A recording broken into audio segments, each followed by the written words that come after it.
परम पूज्य श्री स्वामी जी महाराज ने हम सबको बड़ा ही सरल मार्ग दे दिया। बड़ा स्पष्ट, सीधा, सरल और अपने कर्मों में ले आना अति सुगम है उनके लिए जो थोड़ी सी सजगता पूर्वक अपने जीवन को चलाते हैं। उनके लिए कोई कठिन नहीं। कठिन उनके लिए जो इस ओर विचार तक ही नहीं करते। महाराज ने कहा, प्रत्येक मानव को अपने कर्तव्य कर्म को तो करना ही होगा। अब जो अपना कर्तव्य ही ना समझे कि मेरा क्या क्या कर्तव्य है, उसका कर्म धर्म अनुसार कैसे हो जाएगा? वह तो मनोमुखी होगा कि जैसा मन करता है वैसा कर रहा है। उचित अथवा अनुचित ये उसकी ओर नहीं ध्यान देता। मेरा मन किया इसलिए मैंने ऐसा किया। तो ये तो जीव जंतु सभी करते हैं। फिर मानव में और पशु पक्षियों में क्या अंतर रह गया? जो बुद्धि दी है तुझे, जो सोचने की शक्ति दी है तुझे, जो तुझे समझ दी है, उसका सदुपयोग कर। जितने कर्तव्य कर्म कलाप करिए राम राम कर जाप। अपने कर्तव्य कर्म का त्याग नहीं करना है। जब अध्ययन किया जाएगा तब श्रीमद् भगवद गीता स्पष्ट रूप से मानव को बता रही है कि कब कब किस प्रकार से तेरा कर्तव्य कर्म बदलता रहेगा। बालकाल में माता पिता की आज्ञा का पालन करना यह कर्तव्य कर्म के अंतर्गत है। बालक का अपनी शिक्षा दीक्षा के काल में दत्तचित होकर के अपनी पढ़ाई करना यह कर्तव्य कर्म के अंतर्गत है। शिक्षा दीक्षा द्वारा जो योग्यता प्राप्त हो गई, अब अपने कर्मों के द्वारा उसे समाज के लिए, देश के लिए, परिवार के लिए अपने कर्मों को करना होगा, तब वह कर्तव्य कर्म होगा।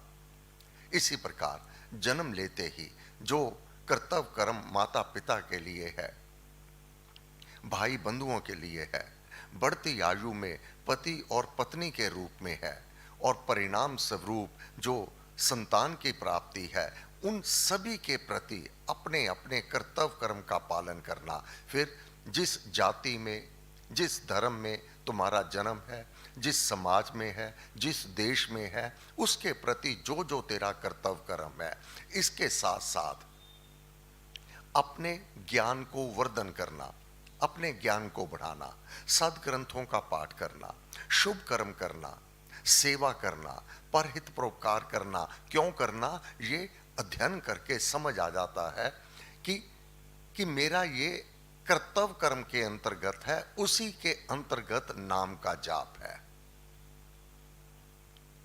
अब बाकी तो सारे कार्य कर लेवेगा, बहुत अच्छी एजुकेशन भी ले लेवेगा, बाकी भी अपने घर गृहस्थी के कार्य बहुत सुचारू रूप से कर लेवेगा, विनम्रता भी बहुत आ जाएगी, वार्तालाप में भी बहुत गुणी बन जाएगा। परंतु नहीं समय मिलेगा तो नाम जाप के लिए, नाम जाप करना अतीव आवश्यक है। जब यह समझ आ गया तो समझो बेड़ा पार है। बाकी के कार्य अपने आप स्वतः ही सिद्ध होने लगते हैं। यह उस विधाता का विधान है, जो नियम है। जो जन उसके हो रहे,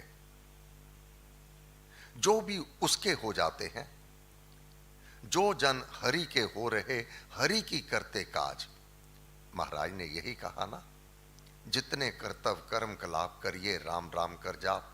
जो जो भी कर्तव्य कर्म है, हे प्रभु ये तेरा ही कार्य है जो तूने मुझे सौंप दिया है।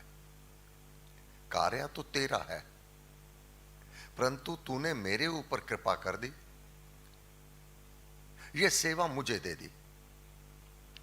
जो जन हरि के हो रहे, हरि की करते काज, योग क्षेम उनका सभी करता हरि संभार।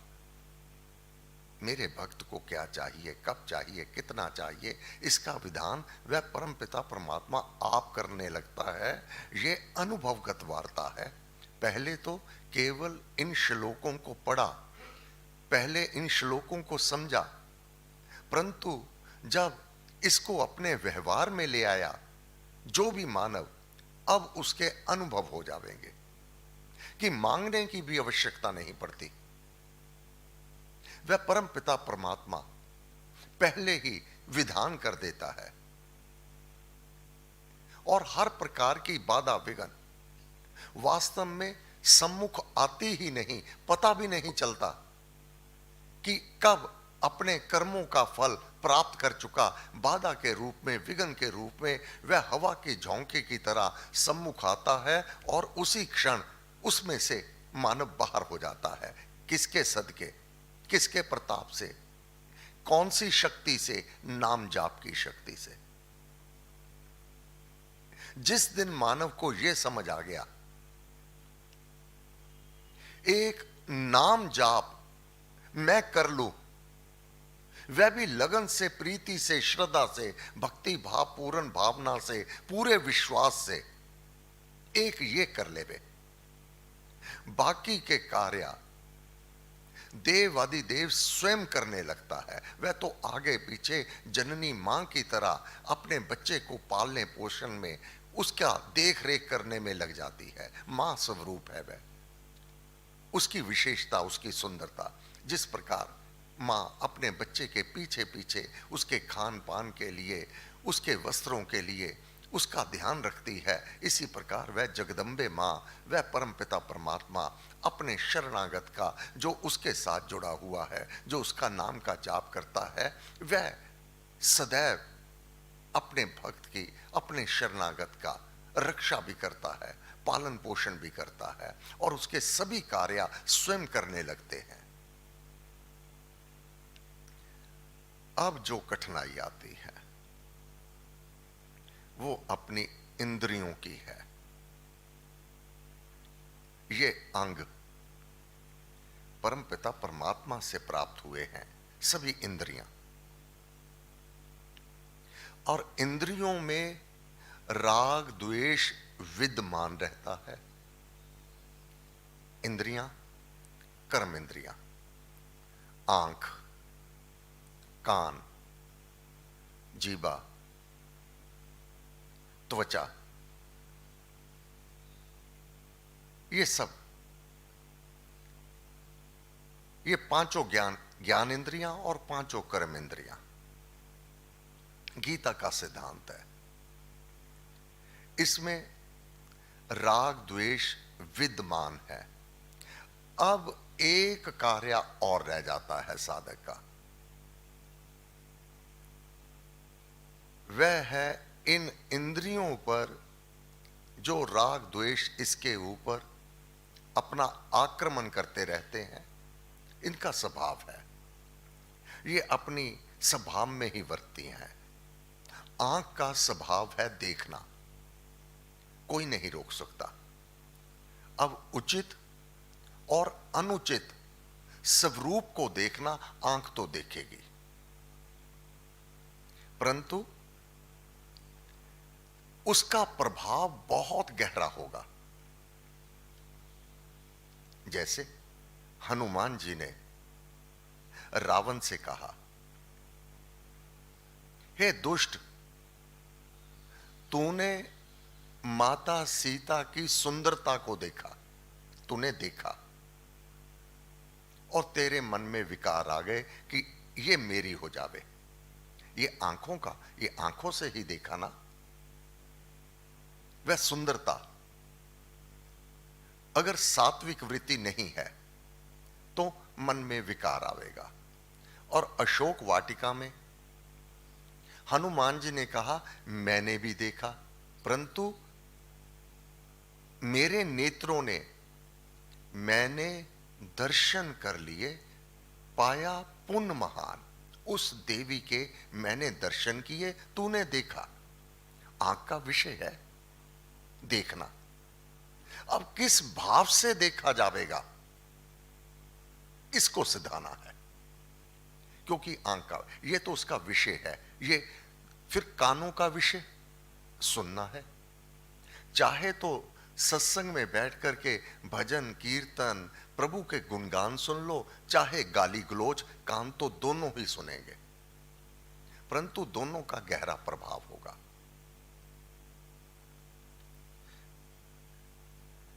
भजन कीर्तन प्रभु के गुणगान से भीतर आनंद की अनुभूति होगी, और अनुचित शब्दों को सुनना काम वासना को जन्म देगी। यह कानों का विषय है। जीवा का विषय है चखना, स्वाद लेना। अब ये राग और द्वेष सबके भिन्न भिन्न होंगे। जो सात्विक वृत्ति का होगा वो अपने कानों से सदैव प्रभु के गुणगान, दूसरों के गुणों को ही जानने को, सुनने को वह उत्सुक रहता है। प्रभु की गाथाओं को सुनने को उत्सुक रहता है। अमृतवाणी का पाठ, राम नाम की महिमा, भजन कीर्तन, ये कानों को सुखद अनुभूति करवाता है। ये सात्विक वृत्ति। जो तामसिक वृत्ति का होगा उसको गाली गलौज, दूसरों की निंदा, दूसरों की चुगली करने में, सुनने में बहुत आनंद आवेगा। वह राम नाम के गुणों को सुन ही नहीं सकता। जीवा द्वारा जब भी होगा गुरु महाराज की बातें होंगी, राम नाम की बातें होंगी, उस भगवान के गुणों को वह वर्णन करता है परस्पर। जब ऐसे बहुत से परिवार हैं, क्यों मिलना चाहते हैं? हमें महाराज की बातें सुननी है, महाराज की बातें करनी है। महाराज कैसे, किस प्रकार से, जब वह लुधियाना आते तो उनके प्रति ये बात बताओ। जीवा द्वारा गुणों को गाना, कानों के द्वारा गुणों को सुनना, यह सात्विक वृत्ति के चिन्ह है। दूसरा, दूसरों की निंदा करना, बुराई करना। अब अपनी जीवा से कर रहे हैं और वह अपनी कानों से सुन रहा है। यह इतना भयंकर पाप है। यह बहुत बड़े बड़े अवरुद्ध खड़ा कर देता है अपने जीवन में। दुख कष्ट इसी पाप कर्म से अपने आप पनपते हैं, क्योंकि प्रत्येक कर्म बीज है, वह अपना फल अवश्य में दिखावेगा। ये जीवा के रस। फिर जीवा का जो ये पांचों कर्म इंद्रियां हैं, अपने स्वभाव में वर्तते हैं। इनका लगाव है जो राग है। वह पाठ क्या है? 3 अध्याय का 34वां श्लोक।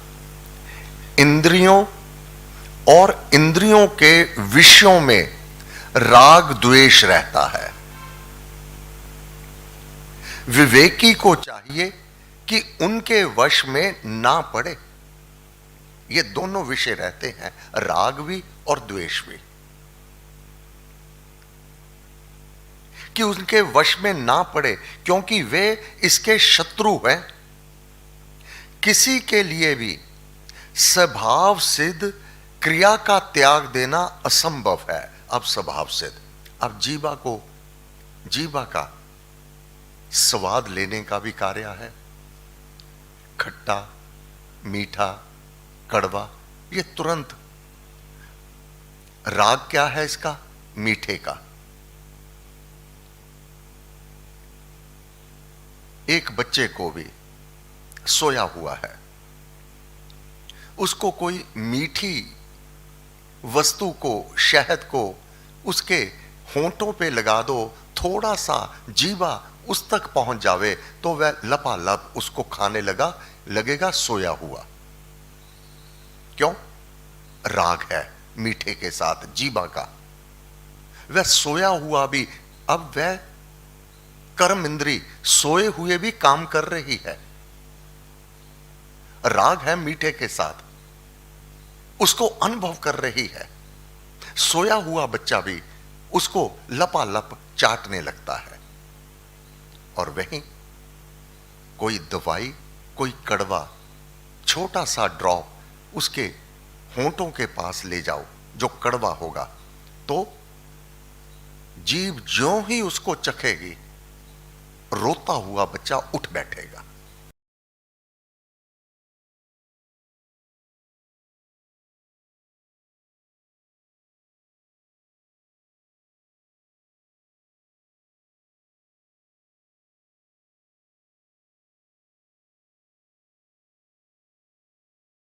अब है मीठे के साथ लगाव।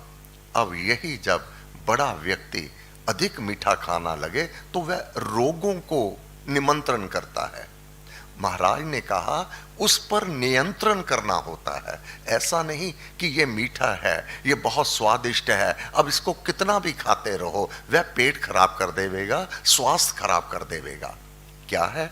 इंद्रियों और इंद्रियों के विषयों में राग द्वेष रहते हैं। अब कड़वी चीज किसको खिलाओ? नहीं खाएगा, क्योंकि द्वेष है उसके साथ, जीवा को नहीं स्वीकार है। खट्टा मीठा खिलाओगे, वह बड़े चाव से जीवा खाती है और पेट में डालती है।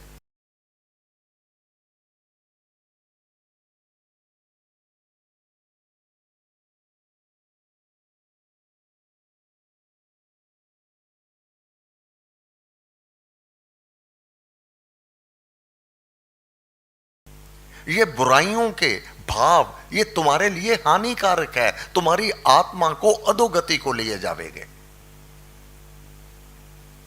अब जाप की आवश्यकता है। इन पर नियंत्रण यूं ही नहीं पाया जा सकता।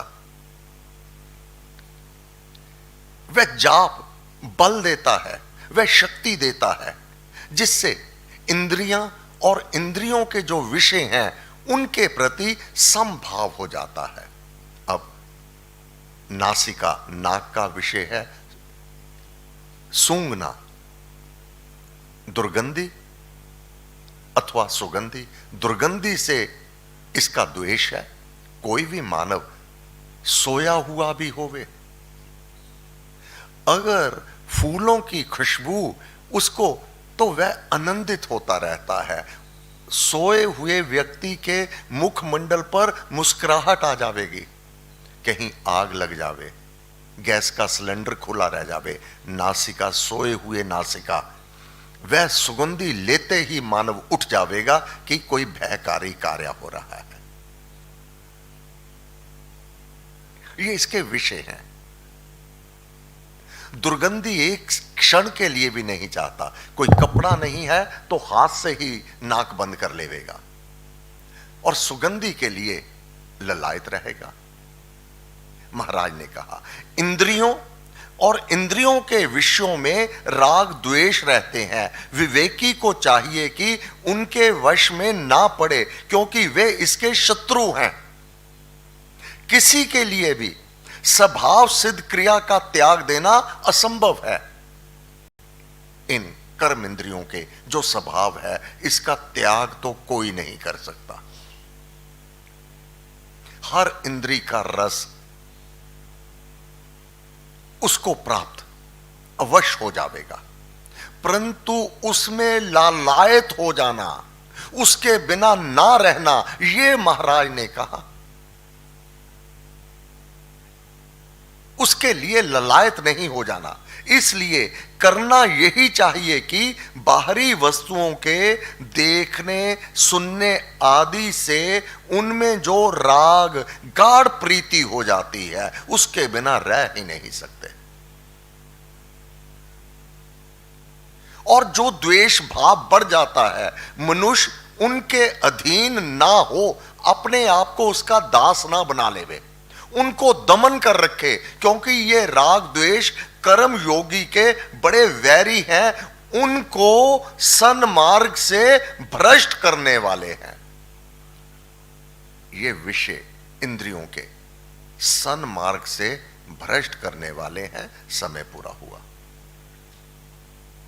महाराज ने तो बहुत सरल शब्दों में समझा दिया कि इन सभी विषयों को दमन करने का एक ही साधन है, अपने मन को नाम के साथ जोड़े रखो। राम नाम की बहुत बड़ाई वेद पुराण मुनि जन गाई, ये क्या क्या कार्य अपने शरणागत के करता है, ये क्या क्या कार्य, अनगिनत कार्य एक ही समय में करता है। जितना बन सके अधिक से अधिक जाप करते रहना, ताकि सभी कार्य सुकृत रूप से, मन मरेगा नहीं, माया मरेगी नहीं, मन मरे ना माया मरे, मर मर गए शरीर। जो इसको चाहते हैं कि बलात्कार से इनको हम दूर कर देवें, ये और विषय तंग करते हैं, और इसको सिधाना होता है, इसको मारा नहीं जाता, मारना नहीं होता, क्योंकि ये मरेंगे ही नहीं।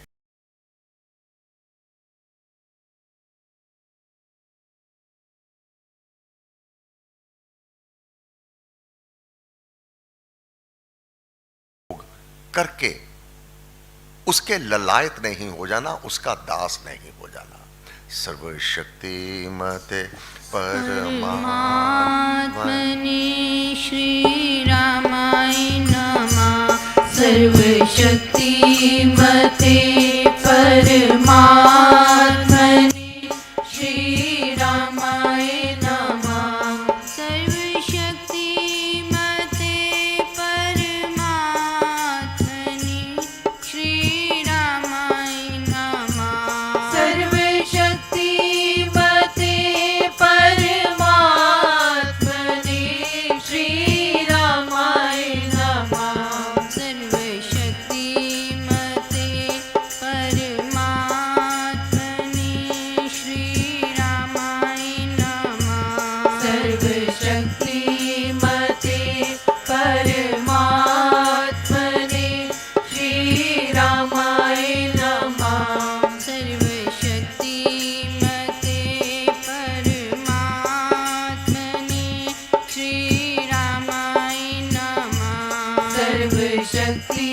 मते परमात्मने श्री रामाय नमः। सर्वशक्ति मते परमात्मने श्री रामाय नमः। सर्वशक्ति मते परमात्मने श्री रामाय नमः। सर्वशक्ति मते परमात्मने श्री रामाय नमः। सर्वशक्ति मते परमात्मने श्री रामाय नमः। सर्वशक्ति मते परमात्मने श्री रामाय नमः। सर्वशक्ति